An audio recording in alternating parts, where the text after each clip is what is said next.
नमस्ते, क्रिकेटनॉमिक्स में आपका स्वागत है। मैं हूं रोहित। आप मुझे देख भी रहे हैं और सुन भी रहे हैं। कल जिस तरह से मुकाबला दोनों कप्तानों के बीच में हुआ वो बड़ा दिलचस्प था। दरअसल दोनों कप्तानों की बात मैं इसलिए कर रहा हूं क्योंकि राजस्थान रॉयल्स बनाम गुजरात टाइटंस के बीच में जो मुकाबला था उसमें दोनों ही कप्तानों ने हाफ सेंचुरी लगाई।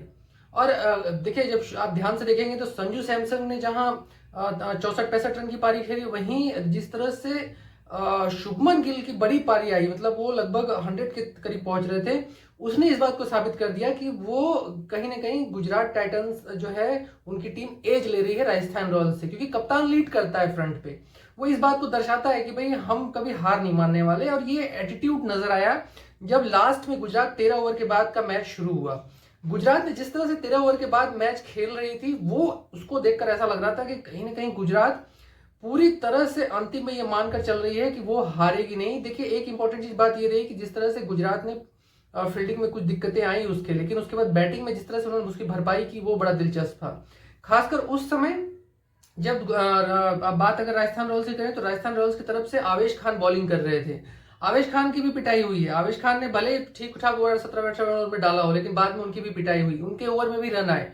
फिर उसके बाद जिस तरह से यजुवेंद्र चहल के भी थोड़े से कुछ रन आए कुछ समय में। फिर उसके बाद अश्विन का जो ओवर था वो बड़ा टर्निंग पॉइंट मुझे लगा, क्योंकि अश्विन के ओवर में अब जब आप देखेंगे तो तेवतिया और राशिद खान दोनों ने रन बनाए। और उसके बाद 19वां 20वां ओवर बड़ा इंपॉर्टेंट था, जिसमें 19वें ओवर के अंतिम ओवर में अंतिम बॉल पे चौका लगा, राशिद खान ने लगाया। फिर पहले बॉल पे चौका लगा।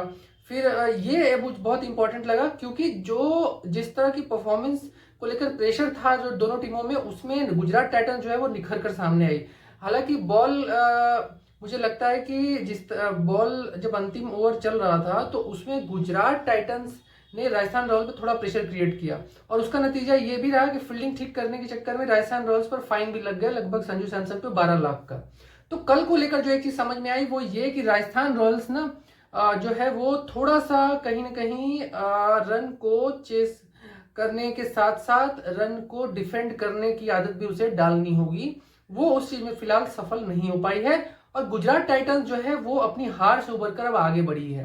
बात करेगा शुभमन गिल की कप्तानी में। शुभमन गिल धीरे धीरे से मैच्योर नजर आ रहे हैं, शांत नजर आ रहे हैं, काम नजर आ रहे हैं।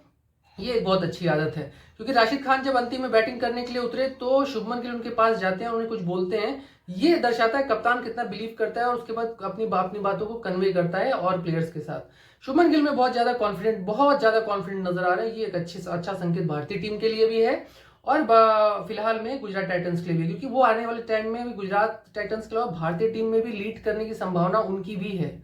उस चीज से नकारा नहीं जा सकता, क्योंकि देखिए विराट कोहली एक अच्छे प्लेयर थे, बाद में क्रिकेटर थे, वो कैप्टन बने। रोहित शर्मा एक अच्छे कैप्टन थे, वो कैप्टन बैटर थे, वो कैप्टन बने।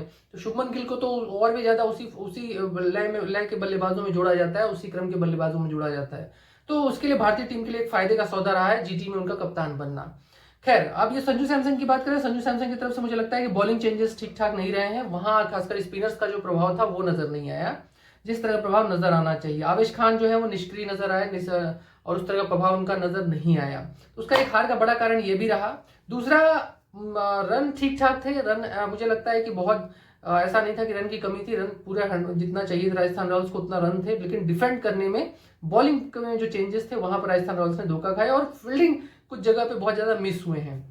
तो कुल मिला के ये क्रम चलता है। दूसरा, रियान पराग की तारीफ आपको करनी होगी। रियान पराग लगातार परफॉर्म दे रहे हैं और उसका एक नतीजा रहा है कि राजस्थान रॉयल्स अच्छे, ये जो 4 मैच शुरू में जीते हैं उसमें रियान पराग का बड़ा योगदान रहा है और अब वो मैच्योर नजर आ रहे हैं, ठीक उस तरह जैसे शुभमन गिल नजर आ रहे हैं। तो देखते रहिए, आज एक बड़ा मुकाबला भी होना है।